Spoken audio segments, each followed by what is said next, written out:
Hi friends, ఈరోజు నేను sweet చేశాను.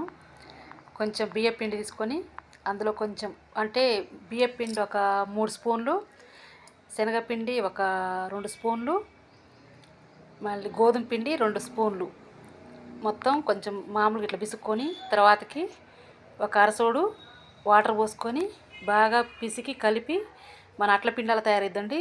దాన్ని కొద్దిసేపు ఒక 5 నిమిషాలే సన్న మంట మీద కొద్దిసేపు ఉడకనియాలి. 5 నిమిషాలు ఉడకనియండి, సన్న మంట మీద ఉడకనియండి. బాగా తిప్పుతూ ఉండండి, మాడిపోద్ది గిన్నె. ఒక 5 నిమిషాలు ఉడికినాక పక్కకు పెట్టి పాలు ఒక గిద్దె పాలు కాగబెట్టుకొని పక్కకు పెట్టుకొని కొంచెం బెల్లం, కొంచెం పంచదార పాకం భాగం పట్టుకోవాలి. మరీ ముదురు పాకం పట్టుకోవద్దు, భాగం పట్టుకొని పంచదార కొంచెం, కొంచెం బెల్లం, కొద్ది వాటర్, కొంచెం ఒక చిన్న గ్లాసుడు టీ కప్పు అంత గ్లాసులో నీళ్ళు పోసి బాగా పాకం మామూలుగా పాకం అయిపోయినాక ఆ పాకంలో మనం ఉడకబెట్టుకున్న పిండి ఉంటుందిగా, ఆ పిండి నల్ల పోసి బాగా కలిపి సన్న మంట మీద ఉడకనియాలండి. తర్వాతకి మనం పాలు కాబెట్టుకున్నాక ఆ పాలు కూడా పోసి కొద్దిసేపు ఉడకనియాలి. తర్వాత కొద్దిసేపు సన్న మంట మీద కొద్దిసేపు ఉడికినాక, సన్న మంట పెట్టుకోవాలి, మాడిపోద్ది.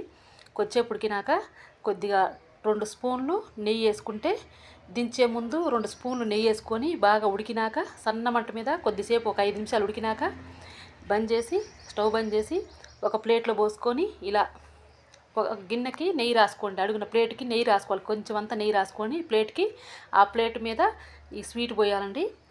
ఇలా అయిద్ది అనమాట స్వీటు. ఇగో ఇది ప్లేటు, ఈ ప్లేట్లో పోసి ఇంకా మంచిగా స్వీట్ తయారు చేశానండి. ఇది స్వీట్ అండి, అచ్చం పాలకోవాలాగా ఉంది కదండి. మంచిగా మీరు కూడా ట్రై చేసి చూడండి, కొద్దిగా అంతా ట్రై చేసి చూడండి. ఒకవేళ మీకు కుదిరిద్దో కుదరదో కొంచెం అంతా ట్రై చేసి చూడండి. నాకైతే సూపర్ వచ్చింది, టేస్ట్ కూడా సూపర్ అంటే సూపర్ ఉంది. సబ్స్క్రైబర్ చేయండి, లైక్ చేయండి, షేర్ చేయండి, సబ్స్క్రైబ్ చేయండి. Thank you friends, bye friends. Sweet అండి ఇది, పాలకోవా లాంటి స్వీటు, సూపర్ ఉంది. నోట్లో వేసుకుంటే కరిగిపోతుంది. ఇది పాలకోవా లాగానే స్వీట్ అనమాట. Thanks friends, bye friends.